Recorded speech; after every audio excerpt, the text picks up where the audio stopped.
3 हुकूमतें बदल गई, चौथी हुकूमत आ गई, 3 वजीर आजम आकर चले गए, पंजाब में 4 वजीर आला तब्दील हो गए, बलूचिस्तान में 3 वजीर आला आकर चले गए, केपी और सिंध में 2-2। अमरीकी साजिश की कहानी से लेकर अदम एतमाद के तूफान तक आकर गुजर गए, सियासी क़यादत से लेकर अस्करी क़यादत तक तब्दील हो गई, लेकिन अगर किसी को कुछ नहीं हुआ तो वो हैं जनाब chairman senate mister Sadiq Sanjrani. Sadiq Sanjrani 2018 में पहली बार आज़ाद हैसियत में कामयाबी हासिल करके ऐवान बाला पहुंचे और हैरान कुन तौर पर सिर्फ 9 दिन बाद सेनेट के चेयरमैन मुंतखब हो गए।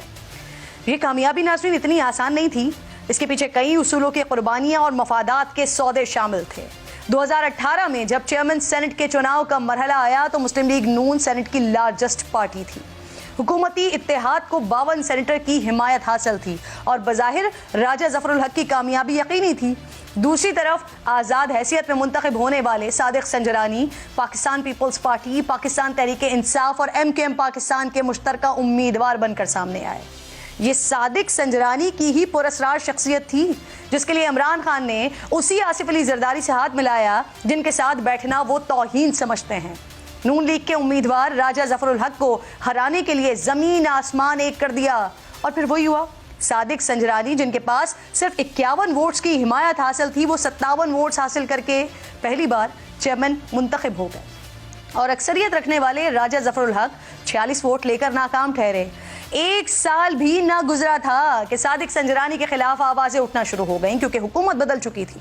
मुस्लिम लीग नून ऑपोजिशन और तहरीक इंसाफ हुकूमत में आ गई थी।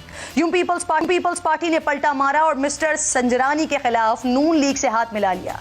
लेकिन इस बार इमरान खान सादिक संजरानी के लिए सीसा पिलाई दीवार बनकर सामने आए, जैसे वो तहरीक इंसाफ के सेनेटर हों। 2019 में सादिक संजरानी के खिलाफ राजा ज़फ़रुल हक ने सबके सामने खड़े होकर तहरीक अदम एतमाद पेश की और अपोजिशन के 64 अरकान ने अपनी नशिस्तों पर खड़े होकर तहरीक की हिमायत की। इस बार सादिक संजरानी की शिकस्त फिर यकीनी थी, लेकिन फिर वही हुआ, गेम पलट गया, बदल गया। जिस तहरीक को सबके सामने 64 अरकान की हिमायत हासिल थी, खुफिया राय शुमारी में उसे सिर्फ 50 वोट ही पड़ सके। सादिक संजरानी जिन्हें सिर्फ 36 अरकान की हिमायत हासिल थी, हैरान कुन तौर पर उन्होंने 45 वोट हासिल किए, जबकि अपोजिशन के 5 वोट मुस्तरद भी हुए और यूं सादिक संजरानी अपनी चेयरमैनशिप पर बरकरार रहे। 2021 में सेनेट इलेक्शन के बाद एक बार फिर चेयरमैन को चुनाव का मरहला आया। उस वक्त के वजीर आजम इमरान खान ने सादिक संजरानी को चेयरमैनशिप के लिए हुकूमती उम्मीदवार नामजद किया। शायद उनकी पार्टी से उन्हें कोई नहीं मिला था। अपोजिशन इत्तेहाद ने उनके मुकाबले में साबिक वजीर आजम यूसुफ रजा गिलानी को मैदान में उतारा, जिनके पास 53 अरकान की वाज़ेह अक्सरियत थी। सादिक संजरानी की शिकस्त यकीनी थी, लेकिन फिर तहरीक इंसाफ ने सादिक संजरानी की खातिर हर हद से गुजर जाने का ऐलान कर दिया। 53 वोट्स की वाज़ेह अक्सरियत रखने वाले यूसुफ रजा गिलानी सिर्फ 42 वोट हासिल कर सके और सादिक संजरानी 48 वोट लेकर दूसरी बार चेयरमैन सेनेट मुंतखब हो गए।